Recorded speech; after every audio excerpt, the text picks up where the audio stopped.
வணக்கம் நண்பா, லிஜன் கன்னியாகுமரி பேசுகிறேன். இன்றைக்கி இந்த வீடியோவில் நாம் என்ன பார்க்க போகிறோம் அப்படின்னு பார்த்தீங்க அப்படின்னா 2025 வரப்போகிற அக்னிவீர் நோட்டிஃபிகேஷனோட ஏஜ் லிமிட்டேஷன் என்னவாக இருக்கும்.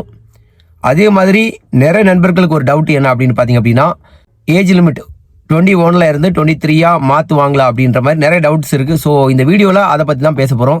ஸோ வீடியோவை ஸ்கிப் பண்ணாமல் லாஸ்ட் வரைக்கும் பார்க்குறதுக்கு முயற்சி பண்ணுங்கள். வாங்க வித் வேஸ்ட் எனி டைம் வீடியோக்குள்ளாடி போகலாம்.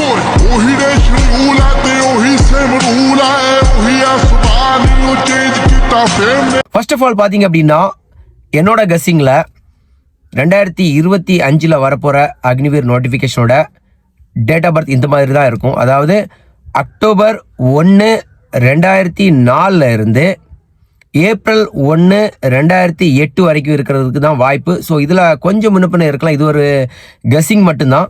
அதே மாதிரி 101% ஒரு கேரண்டி என்ன அப்படின்னு பார்த்தீங்க அப்படின்னா 21 அப்படின்ற இருக்கிற ஏஜ் லிமிட்டை 23 அப்படின்னு மாற்றவே மாட்டாங்க. ஸோ சொல்லும்போது கொஞ்சம் ஏற்றுக்கிறது கஷ்டமாக இருந்தாலும் இதான் உண்மை. ஏஜ் லிமிட்டை பொறுத்த வரைக்கும் அக்னிவீர் ஜிடி ட்ரேட்ஸ்மேன் டெக்னிக்கல் 17 வயசுலேருந்து 21 வயசு வரைக்கும் தான் இருக்க போகுது. நர்சிங் அசிஸ்டண்ட் ஒன்லி பார்த்தீங்க அப்படின்னா 17 வயசுலேருந்து 23 இருக்க போகுது. அதில் பார்த்தீங்க அப்படின்னா பியூர் சயின்ஸ் குரூப் வேணும். ஸோ இதை பற்றி டீட்டெயிலாக இன்னொரு வீடியோவில் சொல்கிறேன்.